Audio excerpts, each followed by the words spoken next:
오늘의 미얀마 뉴스는 군부 쿠데타의 역사적 배경을 살펴보겠습니다. 미얀마는 인도와 인도차이나 반도 사이에 있는 나라입니다. 중국과 국경을 맞대고 있는데 벵골만을 거쳐 인도양으로 나갈 수 있어 남중국해에서 미국과 긴장 관계인 중국이 영향력 아래에 두고 싶어하는 곳입니다. 중국이 유엔을 통해 영향력을 행사하고 있어서 국제사회가 행동 없이 말만 해대는 배경이기도 합니다. 땅은 남한의 N7배, 인구는 5,400만 명으로 우리보다 조금 더 많습니다.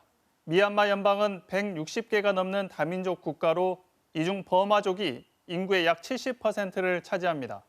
이 점이 미얀마 비극의 한 씨앗이기도 합니다. 비극을 거슬러 올라가 보겠습니다. 미얀마는 19세기 말 영국의 식민지였습니다. 2차 대전 때 일본이 미얀마를 침공하는데 이 과정에서 버마족은 일본 편에, 나머지 소수민족은 영국을 중심으로 한 연합군 편에 섭니다. 독립을 한 뒤 버마족 입장에서는 소수민족의 저항을 누르고 버마족 중심의 연방국가를 유지하기 위한 강력한 군대가 필요했고 군부가 힘을 키웠던 배경이 됩니다. 1948년엔 결국 독립을 합니다. 이름은 버마 연방이었습니다. 의회 민주주의를 도입했지만 1962년에 쿠데타로 군사정권이 들어섭니다. 그리고 1988년까지 26년간 철권 통치가 이어졌습니다. 1988년 8월에 민주화 시위로 군사정권이 무너졌지만 약 한 달 만에 또다시 군부가 쿠데타를 일으켜 정권을 잡습니다. 박정희 전두환으로 이어지는 한국 상황과 매우 닮았습니다.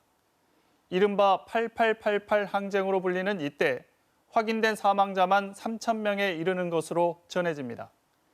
2년 뒤 1990년 총선에서 아웅산 수치가 이끄는 민주주의를 위한 민족동맹이 전체 의석의 82%를 차지했지만 군사정부는 이를 무효로 돌리고 집권을 이어갑니다.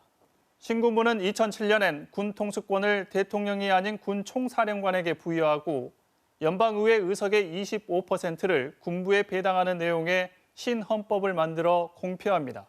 국제사회의 압박 등으로 2015년 의원 총선거가 치러졌고 NLD는 상하원에서 다수 의석을 차지해 집권에 성공합니다. 53년 만에 군부 종식입니다.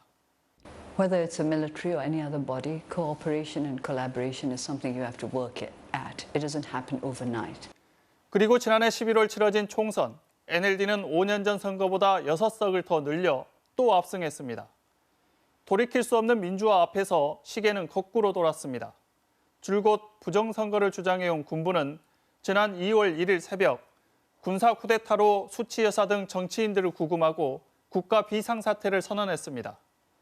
미얀마 헌법은 국가 비상사태가 선포되면 군 총사령관이 자동으로 대통령 권력을 이양받도록 돼 있습니다. 군 총사령관은 미나웅 흘라잉 장군입니다. 파티존 디모크라시 투르유가보에고ပြန်လည် ကျင်းပပြီး အနိုင်ရတဲ့ ပါတီကို ဒီမိုကရေစီစံချိန်စံနှုန်းများနဲ့အညီ နိုင်ငံတော်တာဝန်ကို လွှဲအပ်နိုင်ရေးဆက်လက်ဆောင်ရွက်သွားရမှာဖြစ်ပါတယ်. 미얀마에서 헌법을 바꾸려면 의원 정족수 75%의 찬성이 필요한데 25%를 군부가 차지하고 있어서 군부가 동의하지 않는 한 헌법을 바꿀 수 없습니다. 결국 미얀마 민주화 운동은 군부와의 끝장 대결일 수밖에 없습니다. 하지만 상황이 복잡한 건 민족 간에 얽히고 설킨 이해입니다. 내전으로 갈 가능성도 큽니다. 쿠데타 이후 80의 일이 지났습니다. 사망자만 700명을 넘긴 가운데 미얀마인들은 기나긴 싸움을 오늘 또 이어가고 있습니다.